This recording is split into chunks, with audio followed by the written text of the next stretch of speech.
Abraham Lincoln once said, elections belong to the people.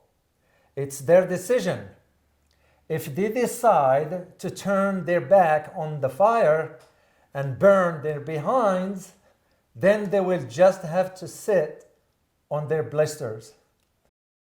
Keep this in mind as we discuss today President Xi's third term in power and how that's going to impact US-China relations moving forward. My name is Dr. David Wararu. And my name is Dr. Ross Stewart. And you are watching Geopolitics in Conflict. Today in Beijing, an unceremonious departure for a former Chinese leader, Hu Jintao. Xi Jinping has become the most powerful leader in China in decades after being given a third term as leader of the Communist Party. Xi Jinping will be sworn in as the leader of China for another 5 years and quite possibly the another leader 10 of years. China, Xi Jinping, is set to be given a historic third term in Political power this authority. weekend. North Korea's communist leader Kim Jong-un was also quick to send his warmest congratulations. Wow, what a week last week was. The 20th Congress of the party, the Communist Party in China. What an eventful thing that was. Yeah. Indeed, and we did a video on it, and we released it already, and we said last time that we're gonna do a follow-up on it with the assumption that President Xi would win the election. And guess what? He did. Indeed, Ross. Here is what I found very interesting, Ross. That now that President Xi's been given mandate, because you look at it like in a mandate, he's been granted third term. And before we detail more about this, what I found very interesting is the changes that have been made to the, what they call it, Politburo Standing Committee. Quite substantial changes. Because there were 4 key members that were dismissed from that list. Of course, I can't pronounce their names, Ross. Can you help me out with that? Well, I actually can. Let's start with Han Cheng. Let's go to Wang Yang, Li Zhanshu, and Li Keqiang. Yeah, those 4 have been dismissed from. That's what I found very, very interesting. The second thing that I found interesting about is now how for example, China now is going to set the tone. This 20th Congress what's important in it was the presidency's speech. Oh, that was an impressive speech. And it really set the direction we think China's going to go. Yeah. Because he's got the mandate now. Exactly. And this is why I'm wondering how U.S.-China relations is going to be given the next 5 years. Because certainly the changes from what it was before, it's almost like parting from the past. Yeah. China now is moving into a different direction. And there are reasons to all this. And again, we are just presenting the facts to the best of our knowledge here or our abilities. But here's the thing that we need to keep in mind as this relations between the United States and China is going to certainly be impacted one way or another. Without a doubt, that's the case. Yeah. When you consider, for example, that China is more powerful today than it ever has been in the last 4,000 years. That is so significant in terms of technology, in terms of military, in terms of economy, and so on. Yeah. China is in a very impressive place. Yeah. It has the world's largest population. The demographics, you can just see. I know there are those who are saying demographics is going to become the problem for China. And it is to a degree, because its population is aging. And China will have to think twice about how to proceed before it becomes like Germany. Yes. Before it becomes like Japan, before it becomes like Russia, before it becomes like Italy. The population is aging. Let's go to Canada and the United States. It's not as critical. Yeah. And one of the assumptions is that because of the demographic problem, that China is going to fall off a cliff. China is going to be there. Yeah. And you take a really smart population that's remarkably well educated, and they can figure out all kinds of solutions to things because they must. Exactly. And that's why I disagreed with some individuals who, in YouTube, that I watched some videos that their assessment about what the collapse of China, it's nonsense. To me, I kind of, you respect their opinions, whatever, but the sound judgment is not there because they don't understand the depth of where the China's society has been moving, Right. Because those individuals who've been saying that, demographics is gonna, help the China being collapsed, it's nonsense because they didn't take into consideration, for example, the global recession. Right. How that's gonna impact. They didn't take into consideration, for example, the zero COVID policy. That ended up having some impacts on the economy within China.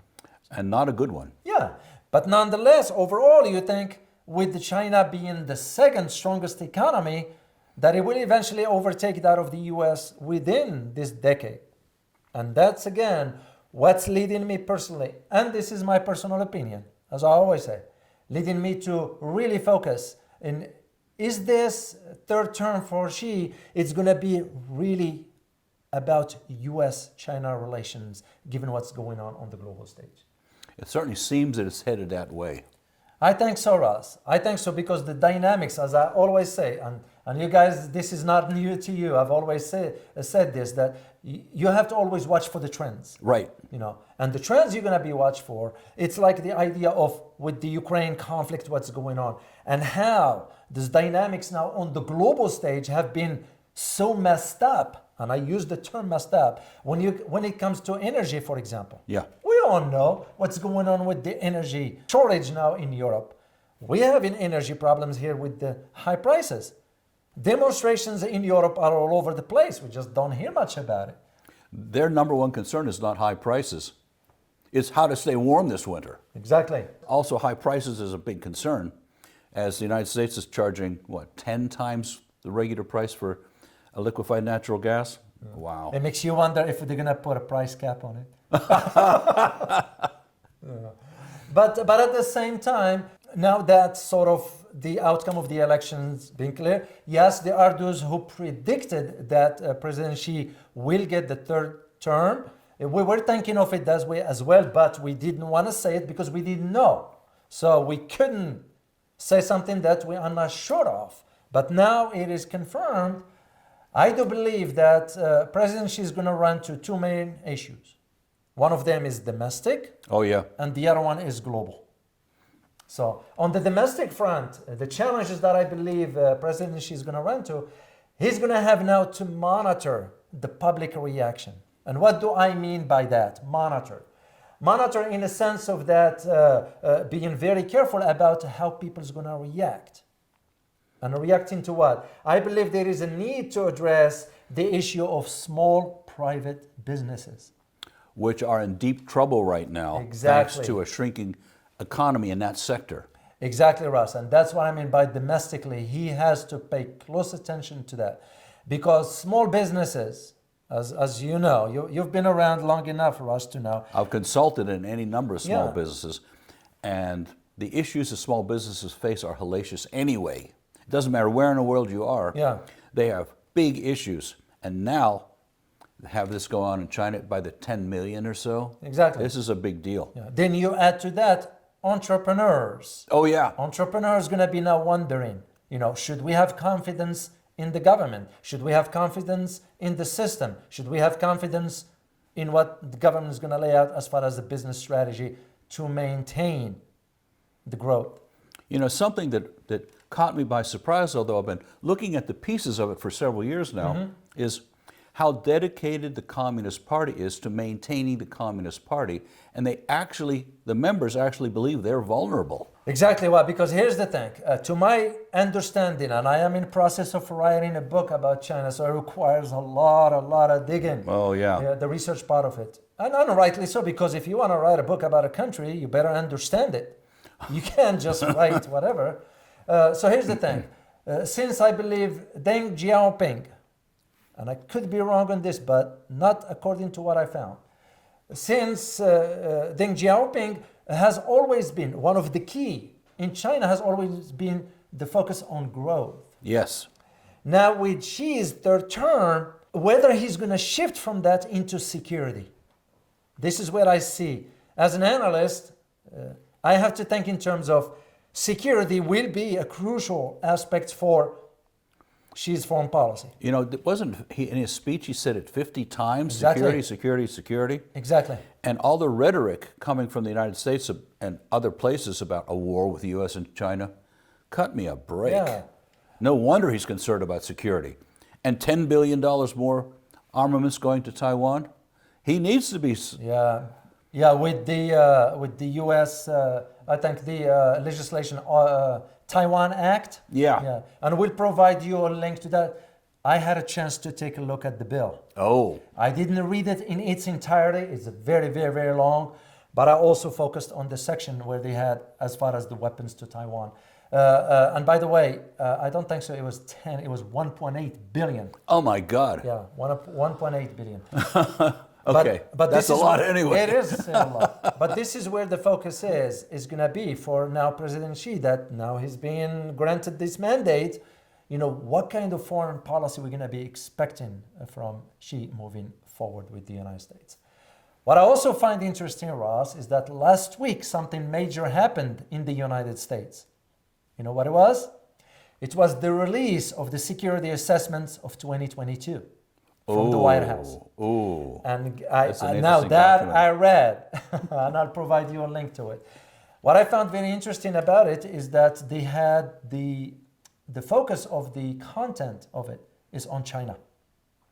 I even had a quote somewhere. I wrote it down as to how this is going to be now the focus on the United States. With that kind of a document coming out, is it any small wonder that President Xi is so concerned about security? I mean, it's like the United States is just declaring its intention, and it's not good. Yeah, and if I may just share a quote with you guys for you to know what was said in that security assessment. It says this, and I quote, "We will effectively compete with People's Republic of China, which is the only competitor with both the intent and increasingly the capability to reshape the international order while constraining a dangerous Russia." End of quote. So you can just see, and this is why I was thinking, since he was elected on Sunday, I've been thinking, okay, where is the focus of China's going to be vis-a-vis the United States, the relations? You know, there are those who say maybe they can mend the relations during the upcoming G20 summit in Bali, Indonesia next month, and President Biden could meet with President Xi. I'm not optimistic about that one. Me neither, Ross. It's because here is why, and I will give you our rationale for it, and you decide for yourself. Two things about, and something you know about, Ross, is the Asian culture, China included.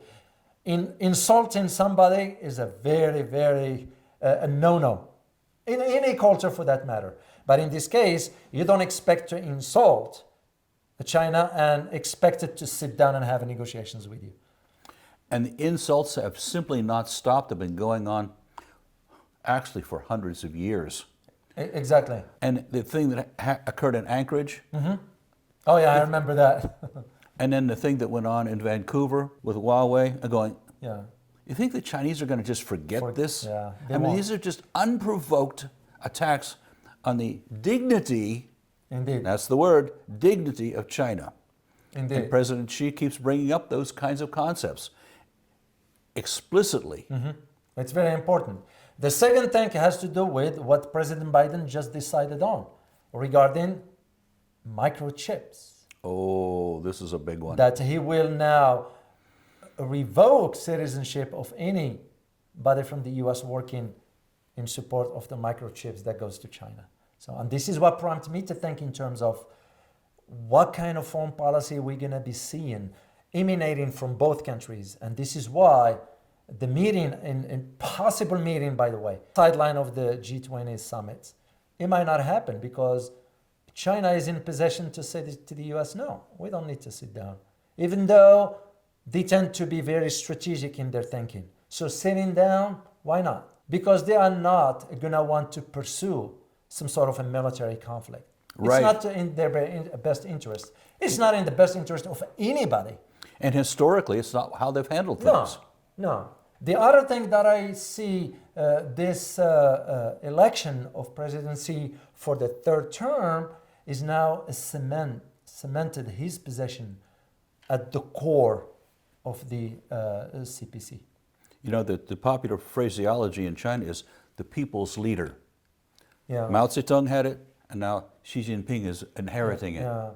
And it was, of course, Mao, then Xiaoping, then Jiang Zemin, and now you get President Xi.